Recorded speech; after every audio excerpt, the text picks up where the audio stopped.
Hello everyone, good morning. कैसे हैं आप सभी लोग? मैं ममता शर्मा फिर से स्वागत करती हूँ आप लोगों का आपके इस चैनल पे which is Mumtaz law classes. जैसा कि आप लोगों को पता है कि हमारा जो चलता है वो चलता है मॉर्निंग सेशन, और मॉर्निंग सेशन हमारा चलता है कौन सा? करंट टॉपिक का। और आज का जो करंट टॉपिक है वो है बहुत ही इम्पॉर्टेंट टॉपिक, जो कि आने वाले हर एग्ज़ाम में एक क्वेश्चन बन सकता है।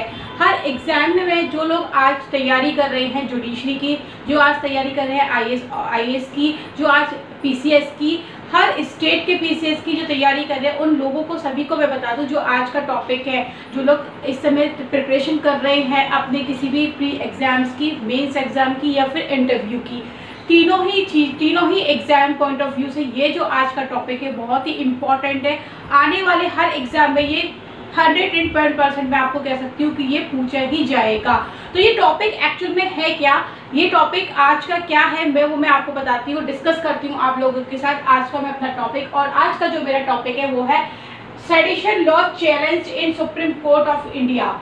सेडिशन लॉ जो है उसको सुप्रीम कोर्ट ऑफ इंडिया में चैलेंज किया गया है। क्यों चैलेंज किया गया है और क्या कहा है सुप्रीम कोर्ट ऑफ इंडिया ने, क्या क्वेश्चन किया है सुप्रीम कोर्ट ऑफ इंडिया ने हमारे इंडियन गवर्नमेंट से, क्या बात कही है इंडियन गवर्नमेंट से, वो आज हम डिस्कस करते हैं। तो डिस्कस करने के लिए आप बने रहिए मेरे साथ लास्ट तक वीडियो में, क्योंकि जो चीज़ आपको पॉइंट मिलेंगे वो वीडियो के अंत तक जाके पूरे क्लियर होंगे।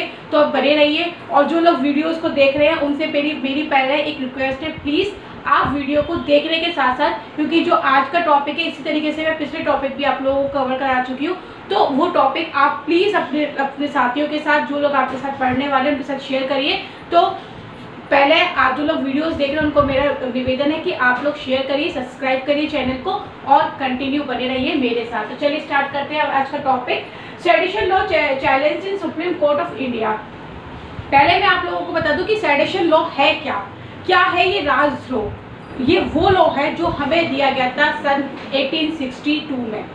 किसके द्वारा दिया गया था? ये हमें दिया गया था लॉर्ड मैकाले के द्वारा। लॉर्ड मैकाले के द्वारा 1862 में जो लॉ बनाया गया था वो आज तक हमारे इंडिया में प्रबल है। आज तक हमारे इंडिया में हमारे आईपीसी इंडियन पिनल कोड 1860 में आज तक ये बना हुआ है। तो इसी बात को, और ये है क्या, इसको समझाने के लिए मैं आप लोगों के सामने उपस्थित हुई हूँ, ये बताने के लिए कि जो हम पढ़ रहे हैं आईपीसी, जैसा कि मैंने आप लोगों को बताया कि ये हमें दिया गया था लॉर्ड मैकाले के द्वारा। कहाँ पे डिफाइन है ये? आईपीसी में डिफाइन है सेडिशन और section number 124A। Note down करिएगा, 124A को नोट डाउन करिएगा, क्योंकि ये सेक्शन भी आप लोगों से पूछा जा सकता है कि सेडिशन कहाँ पर है। ठीक है, तो जो लोग नहीं जानते आईपीसी क्या होता है, तो मैं उन लोगों को बता दूं कि आईपीसी इंडियन पेनल कोड, जो हमारा इंडियन पेनल कोड है वो क्या है? इंडियन पेनल कोड वो एक एक्ट है हमारा, जिसमें जैसे कि कोई भी अपराध किया जाता है या अपराध किस तरीके का होगा, अपराध का नेचर क्या होगा, कितना उसमें पनिशमेंट होगा, कितना उसमें सजा दी जाएगी, कितना उसमें फाइन लगाया जाएगा, ये सब जो डिफाइन किया जाता है। क्योंकि इस धारा कि इस अपराध की धारा क्या होगी, इस अपराध की डेफिनेशन क्या होगी, वो सब हमें कहाँ बताया जाता है? वो सब हमें बताया जाता है आईपीसी, यानी कि इंडियन पिनल कोड में बताया गया है। तो इसे कहते हैं आईपीसी। साथ ही मैं आपको बता दूं, इसके साथ हम एक सब्जेक्ट और पढ़ते हैं, वो पढ़ते हैं सीआरपीसी। सीआरपीसी क्या होता है? ये एक प्रोसीजर कोड है, क्रिमिनल प्रोसीजर कोड।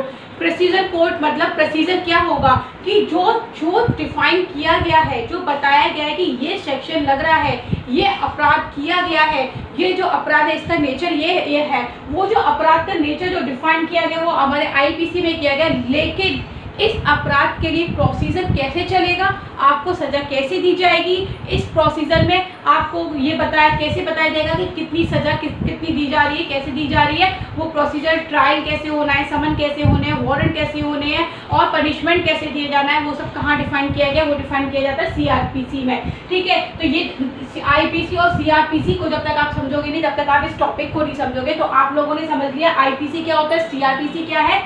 अब बात करते हैं कि राजद्रोह क्या है, सेडिशन क्या है। देखिए, राजद्रोह वो अपराध है जो एक जनरल लैंग्वेज में आपको डिफाइन कर दूं, राजद्रोह वो अपराध है जो कि सरकार के अगेंस्ट में बोले गए शब्दों द्वारा, कहे गए शब्दों द्वारा, लिखे गए शब्दों द्वारा या पोस्टर के माध्यम से या फिर प्रस्तुत करके दंगा भड़काया जाता है, ठीक है, गवर्नमेंट के अगेंस्ट कोई बात करी जाती है, वो कहलाता है राजद्रोह, ठीक है, किसी गवर्नमेंट की पॉलिसी के अगेंस्ट कोई बात की जाती है, वो कहलाता है राजद्रोह, वो कहलाता है हमारा क्या, सेडिशन। तो ये सेडिशन जो है, इसी के लिए क्या चैलेंज किया जा रहा है कोर्ट में, क्यों इसके लिए ऑब्जेक्शन उठाए जा रहे हैं, क्यों सरकार को इस बात को नोटिस करिएगा, क्यों सरकार को सुप्रीम कोर्ट ने 2 हफ्ते का टाइम दिया है कि क्यों ना हम इस सेक्शन को हटा दें, क्यों ना हम इस सेक्शन को हटा दें। क्यों इस चीज़ की बात आ रही है, तो मैं आप लोगों को बता दूं कि ये बात इसलिए उठ रही है क्योंकि जैसा कि आप लोगों को पता है, मैंने आपको बताया कि इंडियन पेनल कोड जो है वो कब का है, 1860 का है, ठीक है, लॉर्ड मैकाले के द्वारा 1862 में इसको बना के तैयार करके हमारे सामने लाया गया था। लॉर्ड मैकाले के द्वारा बनाया गया था। तो ये अंग्रेजों के टाइम का चला आ रहा एक एक्ट है जिसमें काफ़ी अमेंडमेंट लॉ कमीशन की सिफारिश से काफ़ी अमेंडमेंट उठाए गए, इसमें इसको चेंज किया गया। तो सरकार जो हमारा सुप्रीम कोर्ट है, माननीय सुप्रीम कोर्ट ने इस चीज़ को ऑब्जेक्ट किया गया है कि क्यों ना इस सेक्शन को हटा दिया जाए, क्यों आज तक ये सेक्शन चला आ रहा है। क्या है ये राजद्रोह, मैंने आपको बताया, जैसा कि आप लोगों को बताया, जब एक कंट्रोवर्सी जो सुप्रीम कोर्ट में उठ रही है वो क्या उठ रही है, वो उठ रही है राजद्रोह वर्सेस प्राइवेट स्वतंत्रता जो होती है हमारी उसकी, यानी कि राजद्रोह वर्सेस जो हमारी कहते हैं ना अभिव्यक्ति की स्वतंत्रता, ये इसको एक ऑब्जेक्शन के रूप में ले लिया गया है। इस चीज़ पे माननीय सुप्रीम कोर्ट 2 हफ्ते बाद 27 जुलाई से इस बात पे इस टॉपिक पे चर्चा करने वाला है। ये क्वेश्चन फिर से सुप्रीम कोर्ट में एक ज्वलंत उदाहरण की तरह, एक ज्वलंत कहते हैं ना इशू की तरह निकल के आ रहा है। इस पे 27 जुलाई से फिर से एक बहस चालू होने वाली है। तो मैं आप लोगों को यहाँ पे क्लियर कर दूं, 27 जुलाई को ये टॉपिक शुरू होने वाला है। सुप्रीम कोर्ट में चैलेंज किया जा रहा है हमारे सेडिशन को। अगर सेडिशन को यहाँ पे चैलेंज किया जा रहा है और सेडिशन के लिए क्या बोला जा रहा है, ये बोला जा रहा है कि जो लॉ हमें लॉर्ड मैकाले के टाइम पे जेम्स स्टीफन के टाइम पे जो तैयार करके दिया गया था, लॉर्ड मैकाले ने जो हमें तैयार करके दिया था, उसको हम क्यों चले जा रहे हैं, क्यों इसकी आवश्यकता है, क्या अब इसकी आवश्यकता नहीं है कि इसको हटा दिया जाए। क्योंकि मैं आप लोगों को ये चीज़ क्लियर कर दूं, उस समय पे जो लॉ कमीशन जो बना था, उस समय जो लॉ बनाया गया था, या 1860 में जो लॉ बनाया गया था, ये जो उस समय सेडिशन बनाया गया था, जो इस समय जो ये जो राजद्रोह बनाया गया था, वो क्यों बनाया गया था, मैं आप लोगों को बता दूं। उस समय पे क्या था कि जो लोग लॉ की डिमांड करते थे, जो राष्ट्र के हित में बात करते थे, वो मतलब कि लोगों के सामने या जनता के सामने या गवर्नमेंट के सामने इस चीज़ का मतलब कोई बात ना उठाए, उनको दबाने के लिए राजद्रोह जैसा एक सेक्शन इन्होंने बनाया कि उन लोगों की बात को दबाया जाए और राजद्रोह का नाम देके उनको इस चीज़ के लिए पनिश किया जाए। तो इसलिए उस समय पे ही बना था। लेकिन आज जो इतना बड़ा हम लोकतंत्र देश में रह रहे हैं, लोकतंत्रात्मक देश है हमारा, यहाँ पे हर किसी को बोलने की अभिव्यक्ति है, बोलने की स्वतंत्रता है, अभिव्यक्ति की स्वतंत्रता है। तो जब अभिव्यक्ति की स्वतंत्रता है तो क्यों ना हम बोल सकते हैं, क्यों इस किसी भी चीज़ को, टॉपिक को लेके एक राजद्रोह का नाम देके उस व्यक्ति को उठा के जेल में डाल दिया जाता है।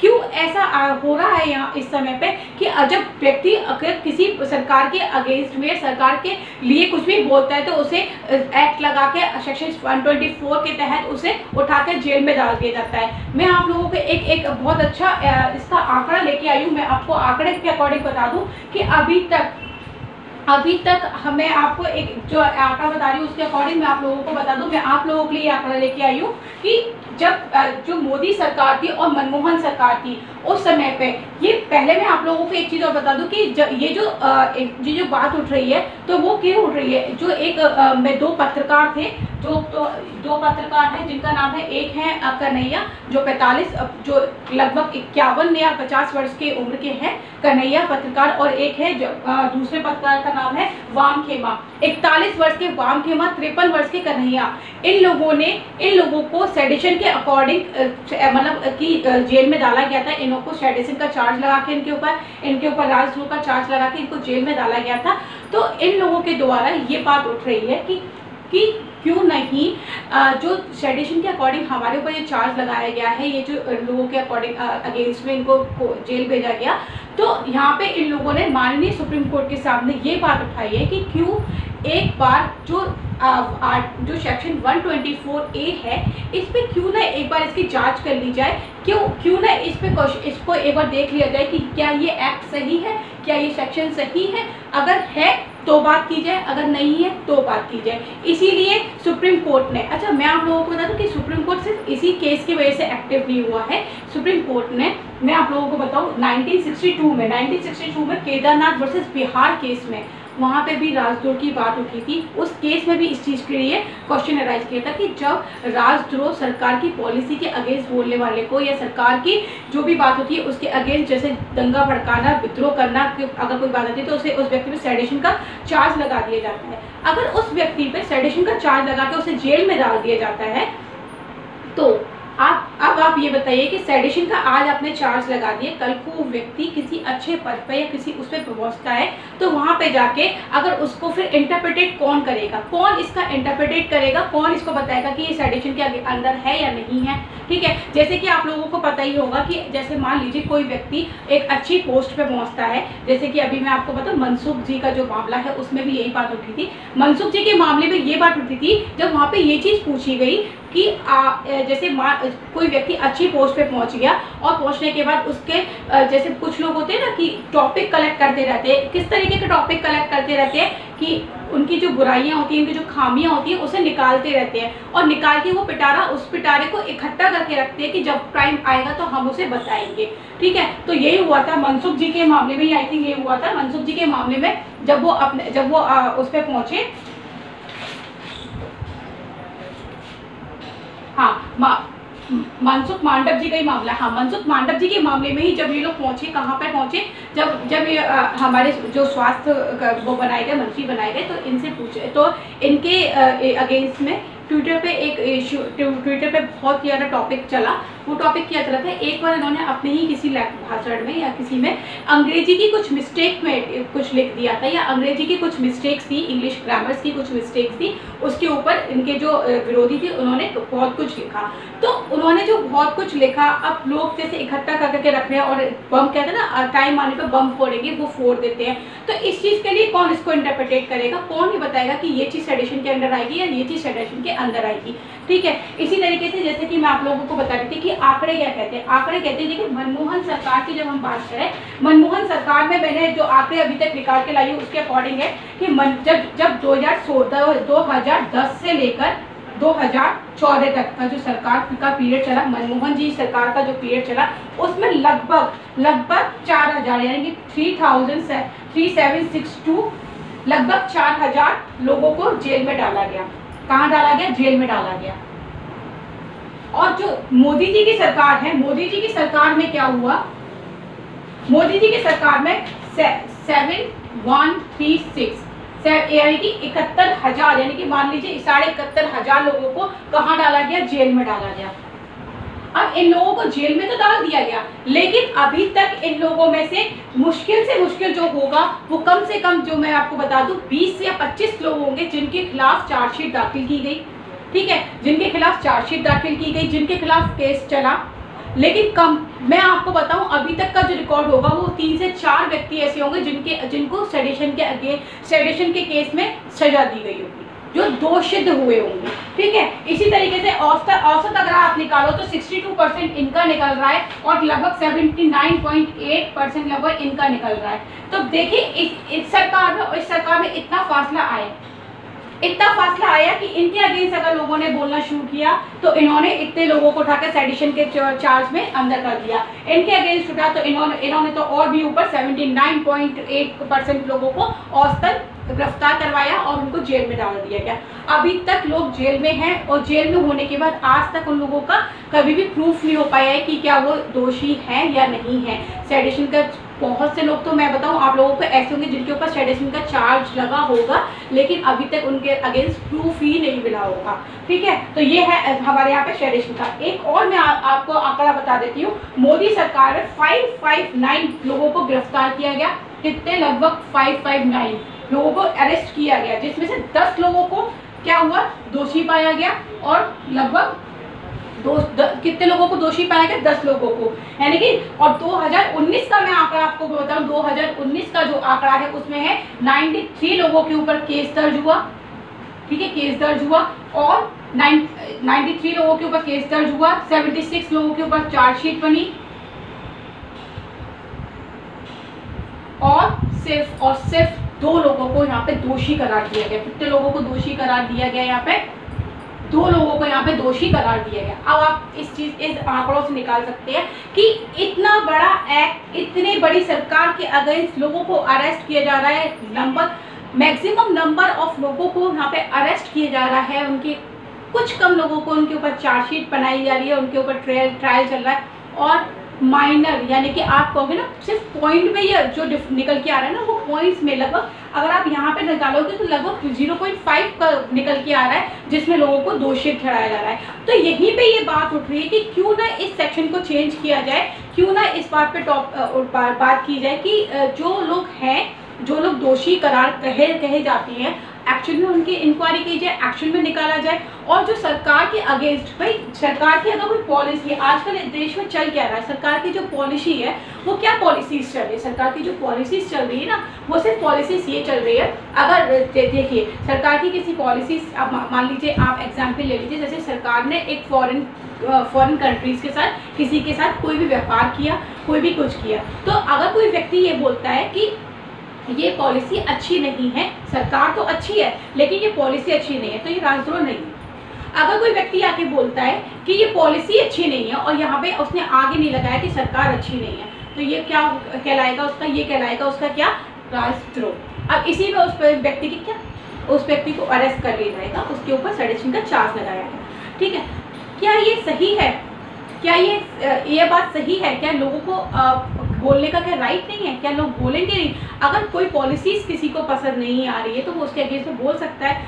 ये बोलना ही जिससे लोगों के धर्म को, जिससे लोगों के जिससे देश में विद्रोह पैदा हो जाता है, वही यहाँ पे लोगों को क्या कहलाते हैं? सेडिशन कहलाते हैं। तो यही इस टॉपिक पर ही माननीय सुप्रीम कोर्ट ने फिर से टॉपिक उठाया है। माननीय सुप्रीम कोर्ट ने फिर से इन कन्हैया जी के केस के बाद से, और जो मानसुख जी हैं उनके केस के बाद से ये चीज़ उठाई है कि क्यों ना इस चीज़ को चैलेंज किया जाए, क्यों ना इस बात पर, क्यों नहीं सरकार इस सेक्शन को जो हमारा IPC में डिफाइन है, सेक्शन 124A, इसको हटा दिया जाए।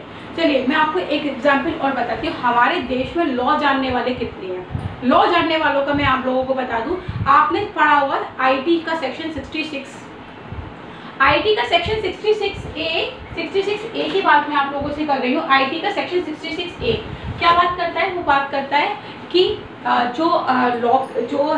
अगर कोई व्यक्ति किसी को टेक्स्ट मैसेज करके या कोई मैसेज करके या फिर कोई भी कंप्यूटर के थ्रू कुछ करके करेगा तो उसके ऊपर सजा का प्रावधान था। इस एक्ट को हटा दिया गया। इस एक्ट को हटा दिया गया और हटाने के बाद क्या कहा गया? हटाने के बाद ये कहा गया कि ये एक्ट यहाँ से लागू नहीं होता, 66A को रिपील कर दिया गया, ठीक है। लेकिन उसके बावजूद भी क्या आप लोगों को पता है कि इस धारा के तहत जो लोग अरेस्ट हैं वो अभी तक जेल में हैं?